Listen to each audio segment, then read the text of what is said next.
I am a bodybuilder that's trying to run a marathon, something I have not done before.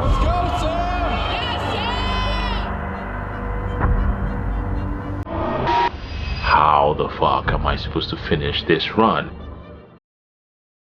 15 miles, I feel like shit. I'm like, how am I supposed to run another 10 miles after I feel like this?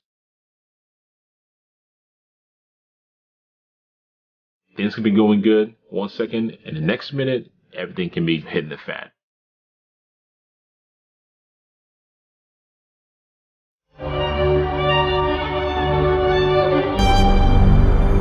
The only way forward is literally one step at a time.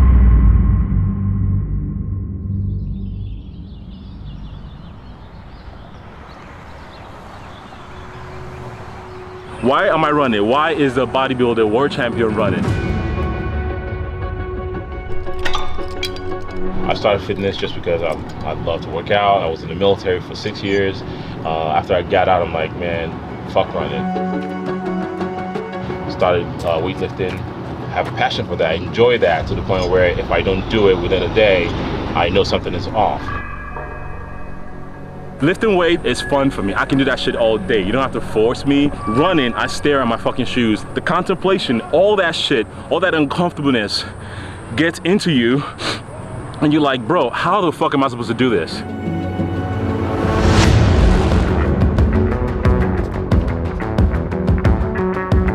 I'm running because it's uncomfortable. At the end of being uncomfortable, that is where growth is. It is hard.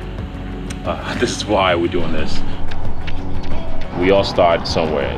Guys that, you know, just crush ultra marathons, they all started from somewhere. 1 mile was hard for them at some point in time. So you just gotta find what your level of hard is.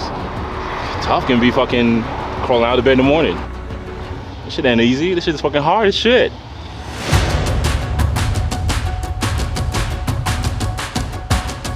Thinking the fact that I have almost over half of the run left is mentally fucking with me.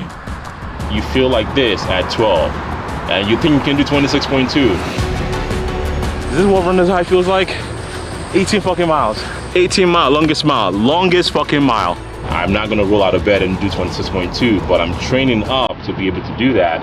Your mind will fucking give up on you before your body does.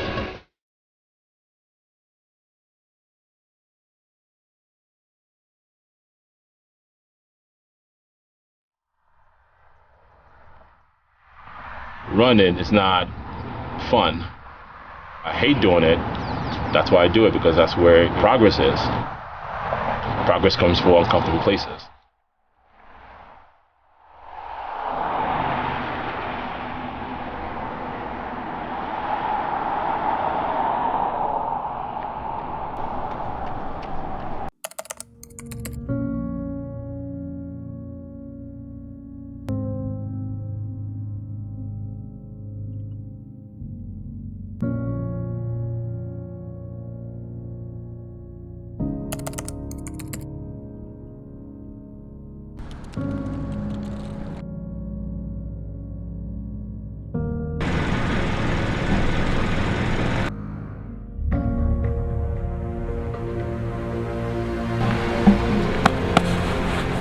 A bit chilly this morning, but we are getting after it.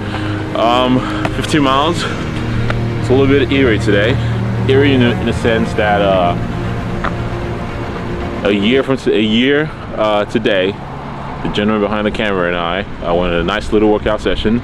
On my way back, after working out with him, I was in a car wreck that almost ended your boy's life, and family too was in the car. So smiling now because regardless of how this run turned out, it's going to be a gratitude run, because this almost never happened, just because, I mean, the extent of the injury. Went to the hospital, the family went to the hospital, wife had a fractured foot, so, and it's a holiday season too. I mean, I don't know, you know, a lot of shit has been going on this week. Not, you know, I'm still happy. I'm grateful to pep. I mean, trying to pep you guys up a little bit too, trying to pep myself up a little bit too. You know, just a gratitude run, really. I'm very happy and fortunate to be in the situation to be here. So yeah, I'm just gonna take that attitude, just run with it, flow, enjoy it, embrace the hurt, the suck. Because I'd rather be feeling this than not feeling the shit at all.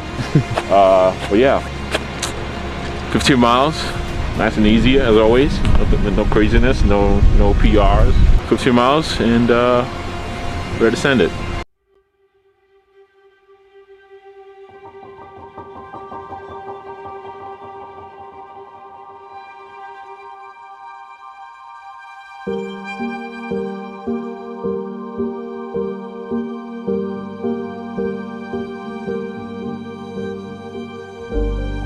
Sam is absolutely killing it. He's like 10.5 miles in right now. He's only got 4.5 miles left, and he seems like he's in really good shape. He's been keeping up the pace really well. Like, he's just chilling, dude. He's killing it. So I'm really excited to see how he feels at the end of this run, but this is a good one.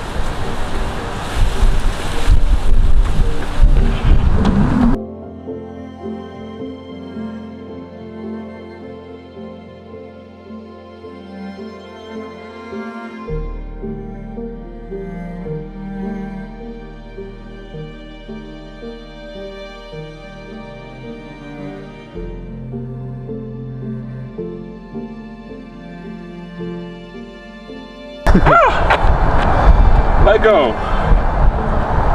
That's a wrap. 15 miles. That did look easy. Finished 15 miles, 2 hours and 19 minutes, 9:17 pace. We did that. Killed it. We did that. I said at the beginning of the video, gratitude. Frankly speaking, after the accident, that's what propelled the whole running thing. My reality really before the accident is, I already know how valuable life is, and I take it for granted. But on top of that, having, almost my whole family, entire family almost got wiped out in the accident. Unfortunately, the other person that was involved did not make it, and that kind of just elevated the gratitude or the magnitude of the whole situation. And that's why I started challenging myself, like, I just want to be content with the things that I'm comfortable doing. By the time when it's said and done, I don't want to be at the finish line, aka up there and like, man, I should have, could have, would have. Going into New Year, my birthday's around the corner, a few days after this video dropped. Going to New Year also, I think I was in a situation as many of you guys, and like, you think this cannot happen to you. Like, oh yeah, tomorrow's guaranteed. There's a quote out there, like waking up in the morning, tying up your shoes, getting out of bed, driving to and fro from work, getting outside of your house and coming back to your house is an underrated blessing. Because you think, oh yeah, sure, it's so casual, something you do every day over and over again. So you won't think anything bad would happen to you, as you shouldn't think anything bad would happen to you, but it could. So while you have the opportunity to challenge yourself, do the things that you've always wanted to do, where you're procrastinating, just take action. Just act on it, because you don't want to have regret. Tomorrow's not guaranteed. You might stop watching this video, get out of your house. You never know what's going to happen. So as you go about your day, go through 2023, challenge yourself. Do the things that you've always wanted to do, regardless if you have fear. So what if you fail? It's a learning lesson. There's no failure and there's no losses. It's always lessons behind that. And I'll leave you with this quote: imperfect action, it's better than perfect inaction. Paralysis by analysis. You trying to do a lot of things this year. Last year, you keep thinking, you keep gathering data. You want to do this, you want to do that, and you get to the point where you're like, yeah, maybe you just get overwhelmed. But at the end of the day, regardless of what detail or you gather, or if you don't act, you just gather information. So be a practitioner, not just a researcher. Like, research things, practice it, put it into practice. If you fail, okay, what failed, what worked, what didn't work, and go back again. And I hope through this channel, as we go into the year, one thing I want you to learn from this channel, get from this channel anytime you're watching any of my videos, one, encouragement. It's a community that try to encourage you, not to show you, oh, look at me, look at what I can do. I'm challenging myself, and I hope you too are challenging yourself too, to do things that you can do. I'm not different, I'm not special. You and I are the same. I will always tell you guys that I refuse to give you an out. So you can look at me and you're like, oh yeah, yeah, he's doing that because is so and so and so. He is genetically gifted. He is a fifth wheel. I'm not a fifth wheel. I have a corporate job. I have family. I have a life. I just want to do the things I truly want to do. At the end of the day, I want to make sure I have tapped into all the potential that this body has to offer. And I know I've laid everything on the line. I'm like, I wish I could have, would have. That is the biggest regret out there. So anyways, that's the video for you guys. Short and sweet. And yeah, it's not getting easier from here. 15 miles. Next time we have that big 18-mile, a big 20-mile to conquer in a few weeks. I'm looking forward to it, but I'm not very, I'm very hesitant. I'm still cautious. I know what the last attempt kind of did, so it's in the back of my mind, but I'm just gonna focus one step at a time and just attack it, because that's the only thing I can do. I cannot control the future, but I can control now, and that's what matters. SAMOKFIT. See you in the next one. Peace.